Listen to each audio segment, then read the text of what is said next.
प्रश्न संख्या 16 है, दीर्घ अक्ष की लंबाई 16, नाभियां दे रखी हैं 0 कॉमा प्लस माइनस सी। अब नाभि से आप चेक कर सकते हो कि ये जो है आपका 0 हो गया, ठीक है, ये जो है आपका 0 हो गया, ये प्लस माइनस सी हो गया।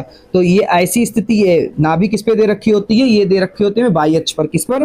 बाई अक्ष पर। तो हम लोग यहाँ पे लिखेंगे कि बाई अक्ष का जो दीर्घवृत्त का समीकरण होता है वो होता है, अब बाई स्क्वायर के नीचे ए होगा, ठीक है, ए का मतलब ए स्क्वायर, क्योंकि बाई अक्ष पर है।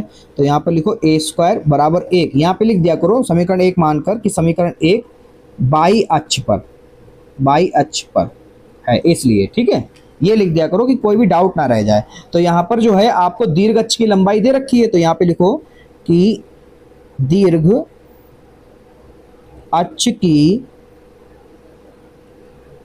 लंबाई, हमने आपसे कहा था कि 2a होता है, चाहे वो x अक्ष हो चाहे वो y अक्ष हो, दोनों के लिए 2a होता है। तो आपको दे रखा 16, तो a बराबर आपका हो जाएगा 16 बटे में 2, तो a बराबर हो गया 2 एकम 2, 2 अट्ठे 16, तो ये 8 आ गया। अब समीकरण 1 में आप देख सकते हैं a स्क्वायर है, तो यहाँ पर a स्क्वायर का मान करोगे तो ये हो जाएगा 8 8 64, ठीक है। अब आप देखोगे नाभियां, तो यहाँ पे लिखोगे कि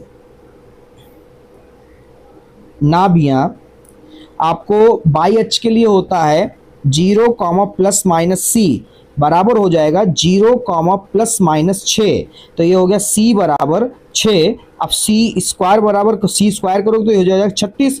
अब क्या करोगे, यहाँ से b स्क्वायर का मान निकालो। b स्क्वायर के मान निकालने के लिए जो संबंध होता है वो होता है b स्क्वायर बराबर a square minus c square, ठीक है। b स्क्वायर बराबर a स्क्वायर का मतलब 64, c स्क्वायर का मतलब 36, तो b स्क्वायर बराबर 64 में से 36 जाएगा, बचेगा कितना बच्चा, 28 बचेगा, ठीक है। अब ये a स्क्वायर और b स्क्वायर के मान समीकरण 1 में रख दो, तो यहाँ पे लिखो कि समीकरण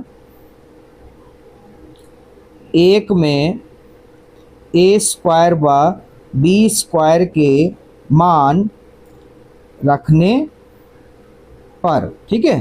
तो समीकरण 1 ये बाई अक्ष पर था, तो यानी x के नीचे छोटी संख्या आएगी जो कि हमारी 28 आई है।